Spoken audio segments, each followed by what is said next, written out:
All right, this next project may be a rug pull, so this is not financial advice, but Luke and I are going to do a deep dive to figure out what the heck is going on with this project. Luke, what's it called again? It's called Afterparty. So we've kind of been having a look around, haven't we? And we're just kind of trying to figure out what the heck's going on with this. So that's what we're going to do. We're going to do it on this video. So maybe if you've got any insight into this, jump in the comments and give us a little bit more information, because we're definitely trying to find out exactly what's going on here. So it's called Afterparty, right?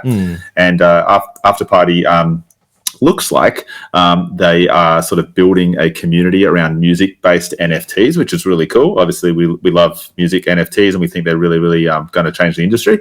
But it's kind of, we're not quite sure if it's just based around a party. We know there's a festival involved, and we know that they've got some big holders, people like David Dobrik, Heidi Klum, the supermodel, Sia, the singer-songwriter from Adelaide, Australia, actually. So there's some big holders there. So we're just kind of trying to figure out what's going on here, right? So if we go down just a little bit further, we can learn a little bit about the festival, right? So if we look at the festival here, it tells us that it's on March 18th to 19th in Las Vegas, Nevada, 14 days and 4 hours away. Here is the lineup. I mean, pretty big lineup. Pretty legit, yeah. I mean, what was the first red flag though? I mean, we were looking and we're just like, we're looking at the different types of the actual like passes. Can we go to that and have a look at those and show the audience what type of passes you can get? Okay, so if we start here, right, the Afterparty Utopians, this is where the link on the website takes you to this to become a Utopian. So becoming a Utopian or holding a Utopian is the kind of key to get those extra perks you get when you're buying kind of music-based NFTs. Now, when we come here, this is what's interesting, right? So you got a floor price of 8 ETH. That's quite a lot. That's fair investment.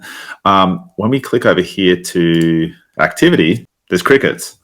So that's where our first red flag was. So you got any thoughts on that, Michael? Yeah, for sure. I think my main thing is, like you're saying, I'm like, there's no activity whatsoever. I'm trying to figure out, and I think what we came down to was that this is like the VIP pass, but can we go back over to the items again? It's nothing that's been sold, and we see the price kind of crazy though. Like 8 ETH is, I guess, the floor, and then you got other ones at like 100. So it's weird. Like, I think it's a combination of things. I think this is supposed to be the premium one, but nobody can figure out where to price them from. But also, let's click one of those and look at the minting history, because I'm assuming they were minted by somebody, and let's see what they paid for them. I'm just curious. So it was minted a month ago by that person. And we're not going to follow the whole trail here. We can. If we wanted to, we could follow the whole trail through Etherscan and see how much they paid. We're not going to do that. But it does have like some history. Somebody minted it, then they listed it, but nothing's sold yet. So it looks like everybody that minted them, whatever they paid for them, haven't been able to get any secondary sales going yet. But that could be a pricing issue. Maybe. Maybe people are like, they're not worth 8 ETH, right? Yeah, well, at 8 ETH is a big investment, right? And like, obviously these are the premium ones. You've got the amazing artwork. The artwork is really cool. And this is kind of like how you become a Utopian and get in that kind of same realm as those celebrities we mentioned earlier. But what we found out, if we go back here, if you click this one here, buy a Fest Pass, so just a 2-day general access pass, it's still an NFT festival, so you have to buy the pass here. But you can see the floor price for these standard passes, which doesn't have all the amazing artwork, you don't become a Utopian, is 0.17. And if we have a look at activity here, you can see there's been a bunch of activity. So people have been purchasing the passes. I just don't think people are purchasing the premium one, because obviously 8 ETH isn't something that everybody maybe who wants to attend the festival can afford to invest. That's super interesting, because you look at something like 0.17 ETH, that's like almost $500, like 464. I think it is, to pay for a general admission ticket. Dude, I need it's a good lineup, but do you think NFTs are kind of overinflating the actual price of tickets? Like, on average, a festival ticket like this wouldn't cost almost $500 for like general admission, right?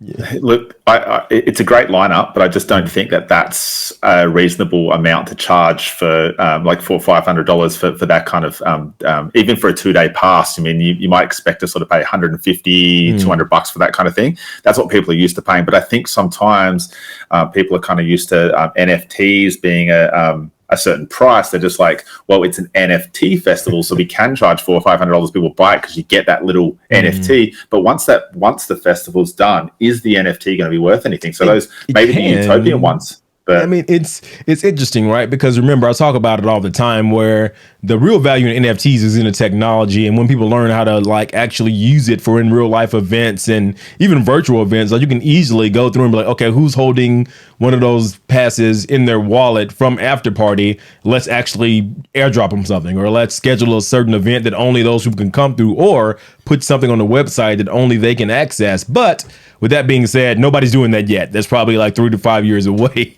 for everybody. Exactly. So it's overpriced, I think. I absolutely agree. Like you get that kind of benefit of, oh, I'm an NFT holder. The festival's done. I've still got the NFT. Maybe I'll get airdrop something down the track, or I get some extra perks, or get access to maybe another festival, or get a discount off another festival that they run. But there's no kind of word of that. So it's kind of a little bit ambiguous right now. So I'm not 100%. quite sure exactly how much they're going to be worth after the festival. But I definitely think those utopian ones for people that can afford it, you'll get some amazing perks. You'll be part of that kind of like elite or exclusive crew of people. 100%. But at the moment, no one's willing to pay 8 ETH. Mate, this might be like the Fire Fest of NFTs. We're gonna find out. This is not financial advice, guys. Don't hold us to it. Let us know in the comments. For one, I got 2 questions for you guys in the comments. Like, is this normal festival pricing? Like, I won't lie. Like, both of us live in Australia. I hadn't been to a festival since 2013 or something. So maybe prices went up. Like, is $500 reasonable to pay for general admission? 2, do you think this is like a bit scammy or not? Luke, what was your thoughts? Maybe we're just old, Michael. Maybe we're just old. We just don't want to pay that much to go and stand in a field. Legit. I really love to see what people know about this. Who knows if it's a fire fest, but that's what we're trying to figure out. So let's get your input. Let's hear what you've got to say, because we'd be super interested to find out more. It could be really cool. Might be. Yeah, we're not knocking it. So don't be mad at us if you like are the creators of Afterparty. We've seen some pretty big names down there as well with founders. Don't be mad. Guys, if you like this video, click the playlist above to see some of the other videos that we've done on music NFTs. Until next time, we're out. Brrrah.